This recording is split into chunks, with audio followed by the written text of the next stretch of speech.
donc on a les panneaux solaires qui alimentent ça. C'est quoi ça? Ça, c'est une batterie qui fait 400 watts en fait, 400 Wh, et donc qui est capable de m'alimenter tout mon petit matériel pour toute la nuit. Le panneau solaire, en journée, il recharge cette batterie. S'il n'y en a pas assez, on peut charger en amont de la soirée sur du 220. Et voilà, après tu peux partir avec ça. L'ensemble, là, ça fait 6 kg. Avec le matos, tu as vu, ça rentre dans une valise. Du coup, la soundbox sur le dos, l'enceinte qui elle aussi tient longtemps sur batterie. Et tu peux partir sur des sommets de montagne, au milieu des forêts, au bord d'un lac, super loin. C'est ce qu'on va faire à partir de septembre d'ailleurs. Ok, d'accord. Donc c'est un collectif, c'est un groupement qui s'appelle Sauvage donc. C'est ça exactement, Sauvage, et tout est parti de la marque de l'enceinte justement, Soundbox, qui a une super communauté sur Facebook, et on s'est retrouvé avec quelques-uns qui sont à Antibes et Cannes, et du coup on en a 5 comme ça, donc quand on les assemble, ça devient assez cool, ça devient un vrai sound system portable en fait. La vraie différence c'est ça, c'est qu'on fonctionne à l'énergie propre, au solaire, et qu'on invite les gens qui nous rejoignent sur les soirées à rien laisser sur place quand ils sont là, et à prendre leur sac poubelle, à tout remmener avec eux quoi. Zéro trace, voilà, zéro émission, c'est ce qu'on veut faire.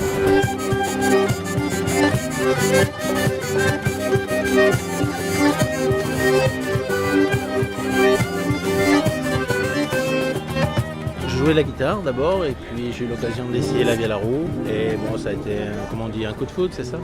Il fallait absolument que j'essaye cet instrument, au moins l'essayer, je n'étais pas sûr d'en jouer. Et puis c'est vrai que quand on a dans les mains, quand on a sur soi, il se passe quelque chose. J'ai appris la vielle pendant de longues années. 7-8 ans, et après j'ai commencé à jouer avec Sylvie qui joue de l'accordéon diatonique. On a monté comme ça un duo histoire de faire tourner ses musiques trad, ses compositions qu'on faisait également. C'est comme ça que Tcha-Tcha-O est née, puisqu'elle enseignait au CEDAC. Moi j'enseignais après par la suite la vielle à roue à l'animaniste de Cimier, et on a joué très naturellement ensemble très rapidement. Voilà.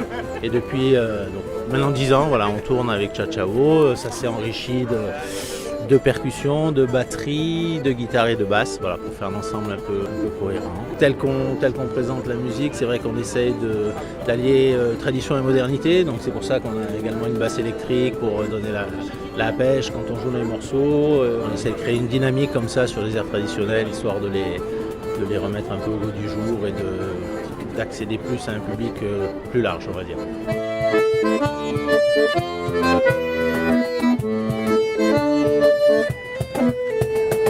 On se retrouve comme ça dans des balles de temps en temps, et donc les uns après nos autres. Nous transmettons aux jeunes et moins jeunes.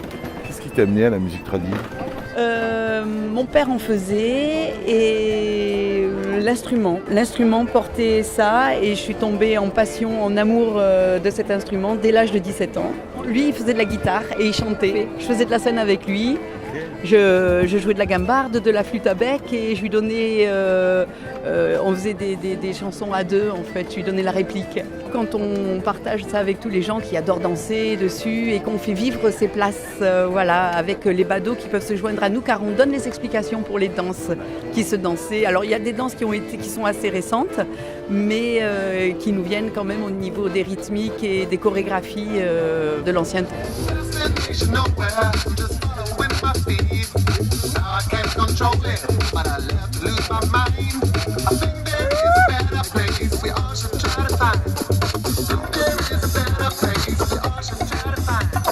La liberté d'expression artistique, la liberté des artistes de s'exprimer dans la rue, de tous ces artistes qui peignent sur les murs ou qui veulent jouer de la musique dans la rue.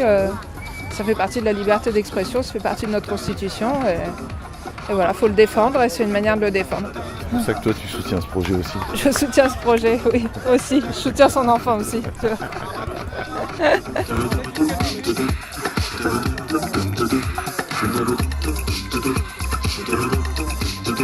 On va vraiment dans des endroits où on ne pouvait pas imaginer pouvoir y aller avant parce que beaucoup trop de matos, donc il aurait fallu des porteurs égyptiens, on n'est pas comme ça, donc non, juste des sacs à dos et on est bon quoi.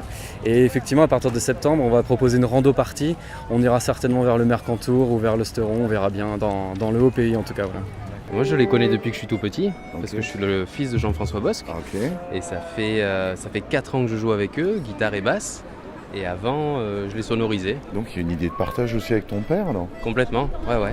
Nous, on est de Nice, donc c'est vrai que c'est toujours un plaisir de se retrouver place Garibaldi. C'est aussi une place culte de Nice, donc musicien de rue par plaisir, donc. Exactement. Ouais. Les gens qui connaissent, qui sont à côté de toi, ils t'expliquent.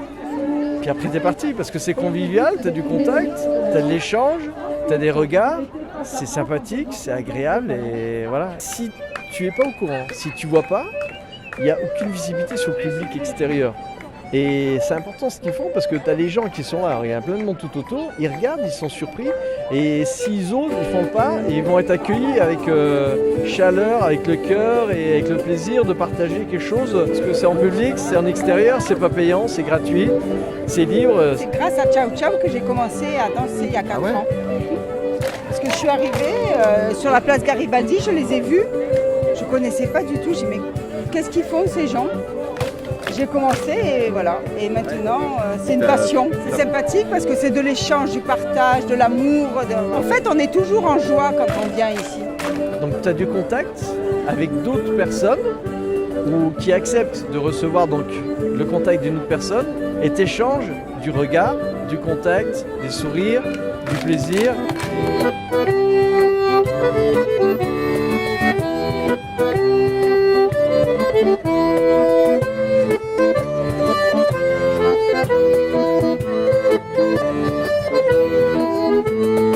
On a un agenda. Dans tous les départements, il y a des rencontres Valetti. Alors ça fait une espèce de grande communauté. On s'amuse beaucoup. On défend des valeurs de partage, d'intergénération aussi, puisqu'il y a tous les âges. C'est quoi ?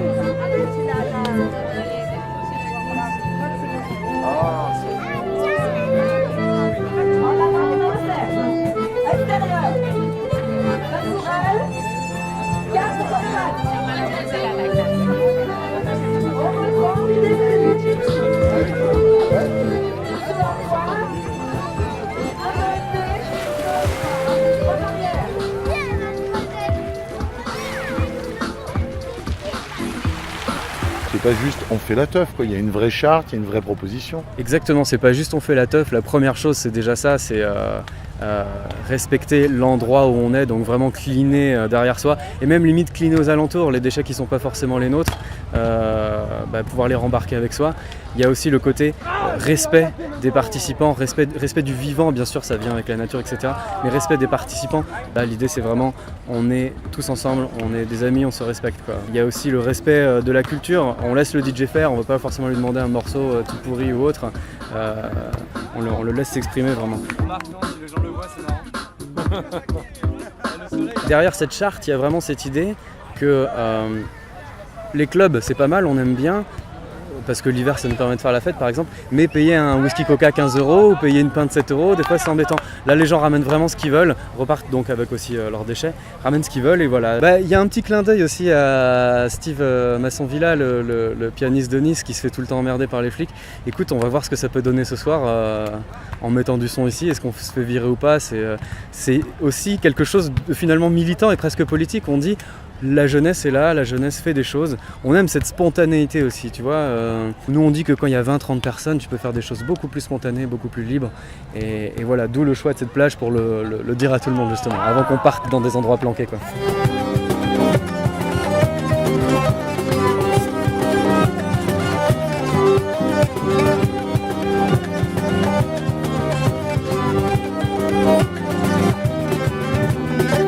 Un plaisir partagé avec le public. Chaque fois qu'on vient, c'est génial. Hein. Là, on s'était dit qu'avant la fin de l'été, on en referait un. Il y a encore les beaux jours. Peut-être au mois de septembre, encore un. C'est important pour toi de venir place Garibaldi pour faire cette musique-là ? Ouais, c'est notre ambiance. On est plus proche du public. On est en contact direct, quoi. Voilà. C'est pas pareil que sur une scène avec les gens qui dansent en contrebas, tu vois. Mais il y a quelque chose de plus qui se fait là. Voilà, on vient un peu plus décontracté aussi, on vient plus léger, moins sonorisé, c'est vraiment plus naturel. Il y a un petit truc particulier ici à Garibaldi, quoi. Voilà. Je t'ai pas vu trop danser quand même. Hein. Ah bah non, moi je prenais du son. Ah d'accord, bon. Il y a plein de gens qui passent, qui regardent d'abord, ils se disent mais qu'est-ce que c'est que ça ? Et puis ils rentrent et puis ils apprennent plus ou moins adroitement, mais c'est pas grave. Le but c'est de rentrer, de passer de pas et de passer un moment convivial. Voilà.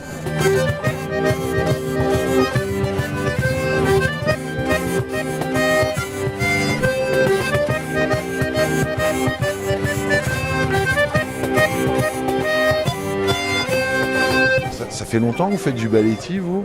À peu près 1 heure, tu me mens. Une heure et demie. Mon père qui est derrière là et mes parents ils sont fans de ça depuis presque 2-3 ans maintenant. Du coup on les suit quoi, on est en vacances, on les suit et on se régale. Vous apprenez vite les pas? Ça c'est facile. Ouais. C'est assez facile. Il y en a qui sont compliqués mais la majorité s'apprennent. À la fin de la danse on sait la danser quoi. Ok. C'est quoi votre danse préférée? C'est celle-là, cercle sur question. Ok, alors je vous la laisse faire alors. Merci. Ah, vous êtes débutante? Carrément, ouais. D'accord. Novice même. D'accord, et qu'est-ce qui vous a amené ici? L'ambiance, la musique. L'ambiance et la musique. C'est-à-dire vous étiez là, vous baladiez et vous avez vu ça? Nous, on essaye de faire des danses le plus collectives possible, de manière à retrouver ce lien entre les gens, quoi. On sent que les gens ont ce besoin de retrouver des danses un peu plus collectives et de s'amuser ensemble, voilà, en se regardant. La rue est à nous. Hein.